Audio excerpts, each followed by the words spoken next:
नमस्कार दोस्तों, भक्ति सागर चैनल के इस नए वीडियो में आपका स्वागत है। दोस्तों, आज हम आपको लोहड़ी पर्व के विषय में बताएंगे। इस वीडियो को अंत तक देखिएगा क्योंकि इसमें हम आपको लोहड़ी के विषय में पूरी जानकारी देंगे। लोहड़ी कैसे और क्यों मनाते हैं ये भी बताएंगे। मकर संक्रांति से एक दिन पहले लोहड़ी पर्व मनाया जाता है। यह पंजाबियों के प्रसिद्ध त्योहारों में से एक है। अब तो लोहड़ी की धूम सिर्फ पंजाब में ही नहीं बल्कि देश विदेश में बसे पंजाबियों की वजह से हर जगह दिखाई देती है। इस पर्व के मनाए जाने के पीछे एक प्रचलित लोक कथा भी है कि मकर संक्रांति के दिन कंस ने कृष्ण को मारने के लिए लोहिता नामक राक्षसी को गोकुल में भेजा था, जिसे कृष्ण ने खेल खेल में ही मार डाला था। उसी घटना की स्मृति में लोहिता का पावन पर्व मनाया जाता है। सिंधी समाज में भी मकर संक्रांति से एक दिन पूर्व लाल लाही के रूप में इस पर्व को मनाया जाता है। माना जाता है कि इस दिन धरती सूर्य से अपने सुदूर बिंदु से फिर दोबारा सूर्य की ओर मुख करना प्रारंभ कर देती है। यह पर्व खुशहाली के आगमन का प्रतीक भी है। साल के पहले मास जनवरी में यह पर्व मनाया जाता है। उस समय सर्दी का मौसम जाने को होता है। इस पर्व की धूम उत्तर भारत, खासकर पंजाब, हरियाणा और दिल्ली में ज्यादातर होती है। कृषक समुदाय में यह पर्व उत्साह और उमंग का संचार करता है, क्योंकि इस पर्व तक उनकी वह फसल पक कर तैयार हो चुकी होती है जिसको उन्होंने अथाह मेहनत से बोया और सींचा था।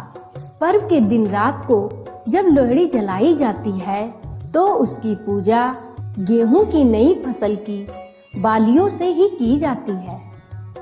समय के साथ साथ इस पर्व को मनाने के तरीके भी बदले हैं। पंजाब में आज भी जहां यह पर्व परंपरागत तरीके से मनाया जाता है, वहीं दिल्ली में इसने आधुनिक रूप ले लिया है। पंजाब में इस दिन सभी गली मोहल्लों में यह दृश्य आम होता है कि बहुएं लोकगीत गाते हुए घर घर जाती हैं और लोहड़ी मांगती हैं। इस दिन जगह जगह युवक एकत्रित होकर ढोल की थाप पर भांगड़ा करते हैं और एक दूसरे को लोहड़ी की बधाइयां देते हैं। महिलाएं भी खेतों की हरियाली के बीच अपनी चुनरी लहराते हुए उमंगों को नई उड़ान देती हुई प्रतीत होती हैं। महिलाएं इस पर्व की तैयारी कुछ दिन पहले से ही शुरू कर देती हैं और समूहों में एकत्रित होकर एक दूसरे के हाथों में विभिन्न आकृतियों वाली मेहंदी रचाती हैं। पंजाब में नई बहू और नवजात बच्चे के लिए तो लोहड़ी का विशेष महत्व होता है। इस दिन रेवड़ी और मूंगफली वितरण के साथ ही मक्के की रोटी और सरसों के साग का भोज भी आयोजित किया जाता है। लोहड़ी के त्योहार के साथ जुड़ी हुई है ऐतिहासिक कहानी, जिसे हम दुल्ला भट्टी की कहानी के नाम से जानते हैं। दुल्ला भट्टी मुगल शासक अकबर के समय पंजाब में रहते थे और उन्हें पंजाब का नायक माना जाता है। दुल्ला भट्टी का समय मुगलों की गुलामी का था।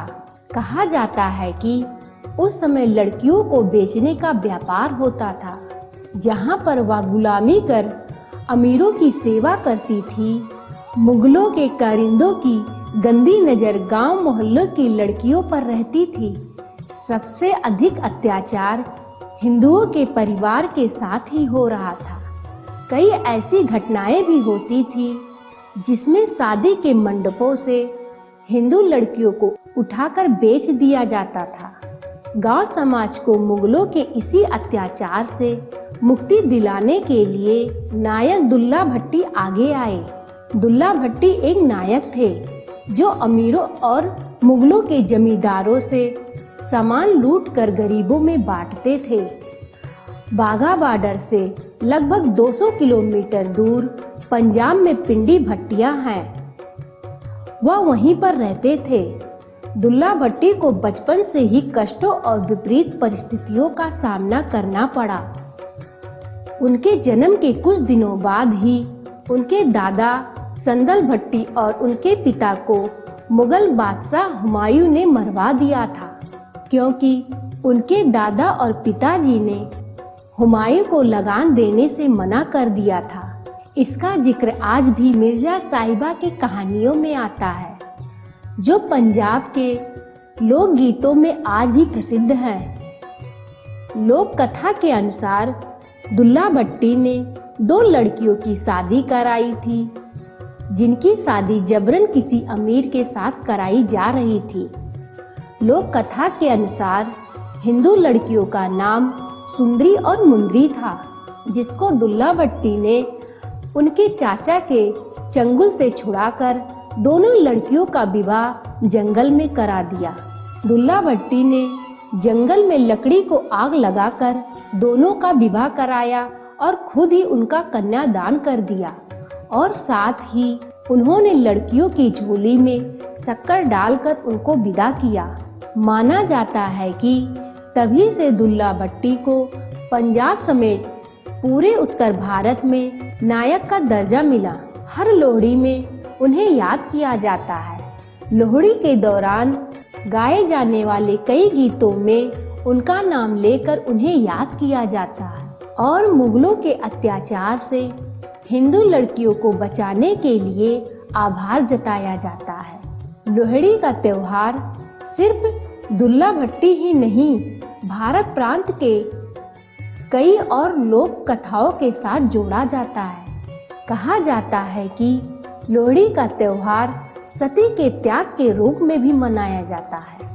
कहा जाता है कि जब माता सती के पिता ने महादेव का तिरस्कार किया था, तो माता सती यज्ञ की अग्नि में कूद गई थी। इस दिन को उनके पश्चाताप के रूप में भी मनाया जाता है। इस दिन लोहड़ी पर विवाहित लड़की के घर वालों को अपने घर बुलाकर लड़की के माता पिता अपने संबंधी का आदर सत्कार करते हैं और उन्हें उपहार देते हैं। भारत देश में हर त्योहार के विशेष व्यंजन होते हैं। लोहड़ी में गजक, रेवड़ी, मूंगफली आदि खाई जाती है और इन्हीं के पकवान भी बनाए जाते हैं। इसमें विशेष रूप से सरसों का साग और मक्की की रोटी बनाई जाती है और खाई एवं प्यार से अपनों को खिलाई जाती है। तो दोस्तों, यह थी जानकारी और कथा लोहड़ी पर्व की। इस वीडियो को लाइक करिए, अपने परिवार व मित्रों के साथ शेयर करिए और चैनल को सब्सक्राइब करना मत भूलिएगा। धन्यवाद। नमस्कार।